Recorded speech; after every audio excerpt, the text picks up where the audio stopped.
Hello, our Google Meet is canceled this week because Monday is a holiday. So I thought what I'd do is I would just quickly go through the slides I would have presented at our Google Meet because I think it's important you get it at the beginning of the week as we begin the work. I didn't want to actually wait and have it during office hours. As always, if you have any questions about any of this, email me at any time and I will get back to you.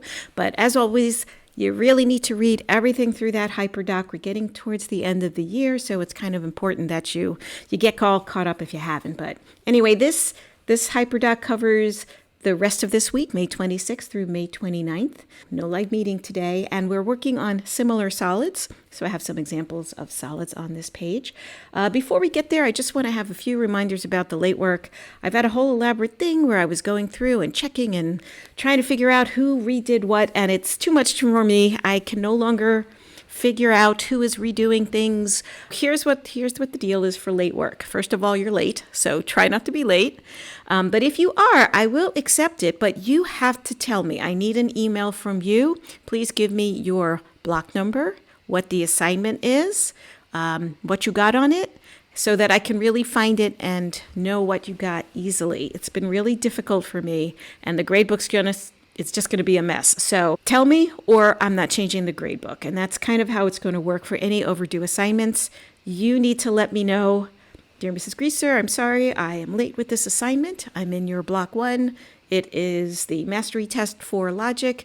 I got 100%. Can you please take a look and change that grade? Thank you. So give me an email to that effect. It would be greatly appreciated. Now, we are kind of getting towards the end of the year, so I just want to make sure you are aware. Any late assignments, the deadline is June 5th. So we have the 3 days after it in the following week, but we have to get our grades done. Nothing will be accepted after June 5th. So please get caught up if you are not. All right, that's out of the way. Let's talk a little bit about this week's assignment, which is on similar solids. So this is in Edmentum. There is an Alex practice if you want some extra practice working with it. There is an additional video, which I'll show you what it is on the next slide. It's also hooked into the hyperdoc. This is the lesson you would have gotten had we been in school. So it's showing the exact lesson I would have given you. In the hyperdoc, there is a reflection form you will need to fill out that's going in the gradebook as a formative grade. And there's also the mastery test in Edmentum that you will need to complete, and that is a summative grade, just as the other ones have been.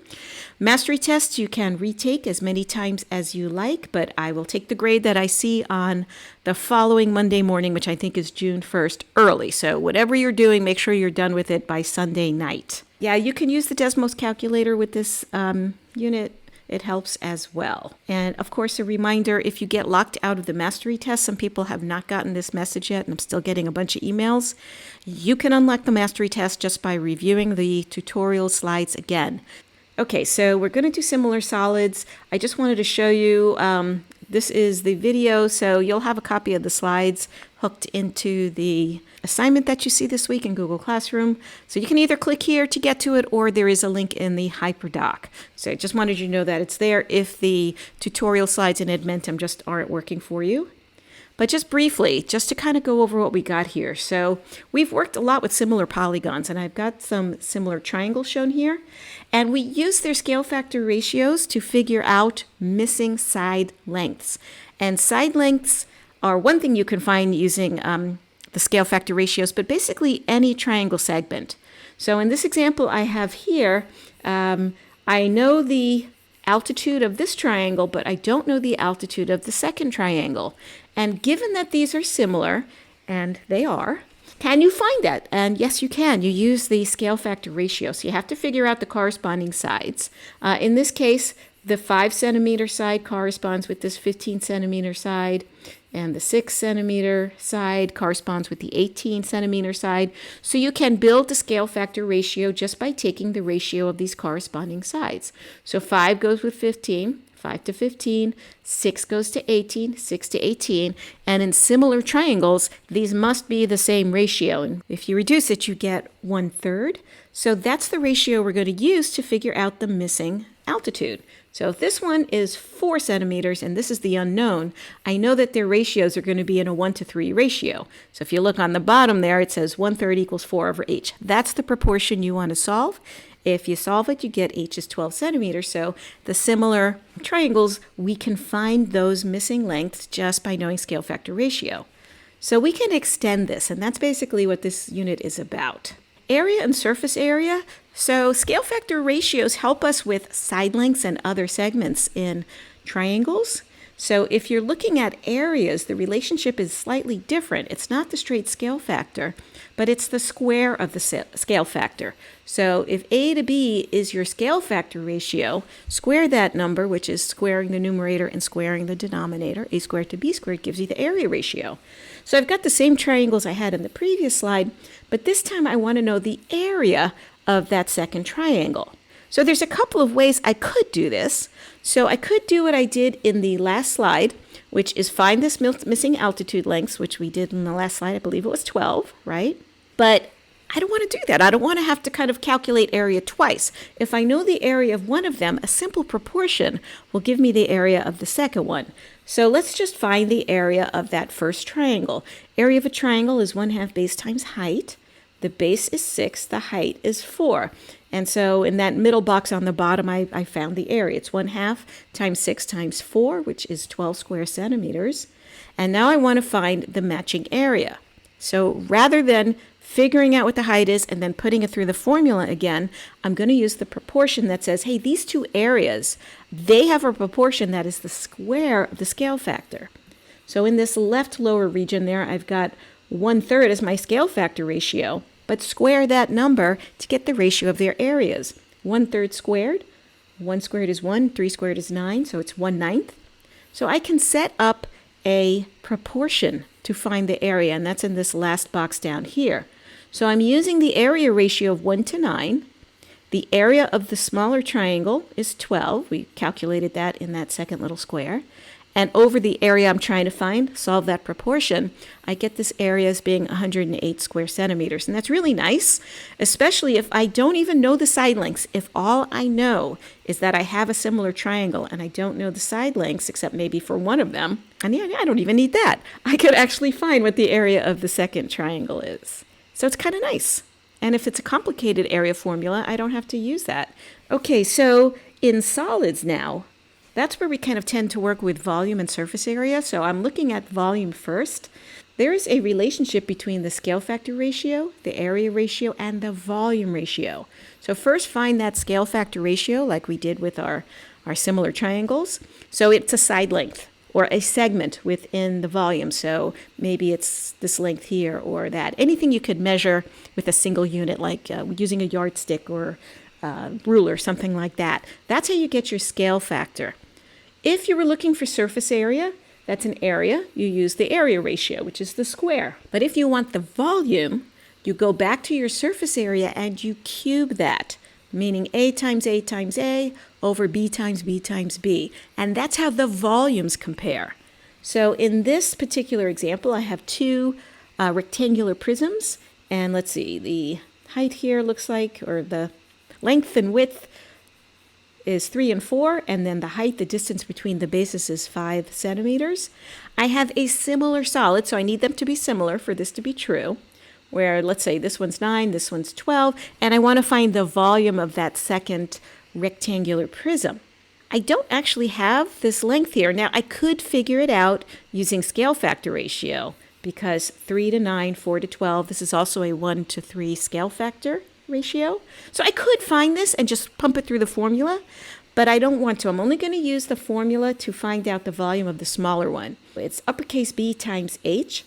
That's what's happening in the second box. So volume is uppercase B times H. The area of the base is 3 times 4 if I consider that front face the base. And the height, the distance between those bases is 5. Multiply all that out, I get 60 cubic centimeters. That's this one's volume.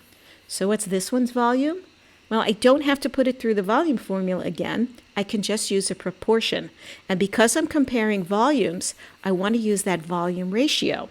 So the scale factor is 1/3. If you cube that, 1/3 times 1/3 times 1/3, you get 1 over 27. So that is the ratio I'm going to use to find the volume of the second one.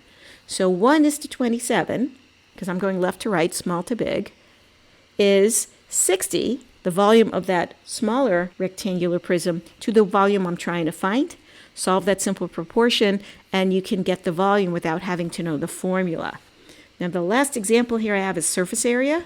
And I don't know about you, but some of these surface area formulas are kind of tough, a little bit hard. What's nice about understanding the ratios of these similar solids is I don't have to do so much with the surface area formula. So this is the same example as the previous slide, but this time I want to find the surface area of that second rectangular prism. Same scale factor ratio, 1 to 3. Area ratio is the square, 1 over 9. Volume ratio is 1 over 27. Now, which one do you use with surface area? Well, surface area is basically the sum of a bunch of areas. Just like perimeter was the sum of a bunch of sides, so we just use scale factor ratio. Surface area is the sum of a bunch of areas, so you just use the area ratio, or the square.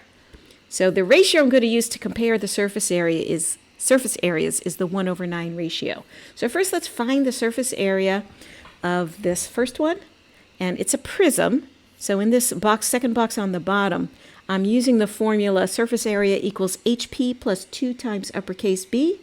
H is the distance between the bases, and I'm considering this front face my base.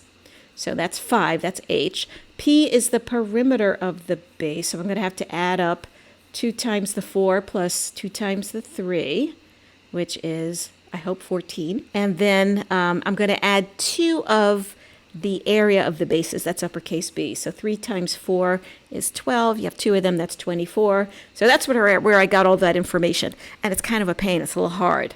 So when I need the surface area of the second one, I don't want to have to do that again. I don't have to, because I know they're similar.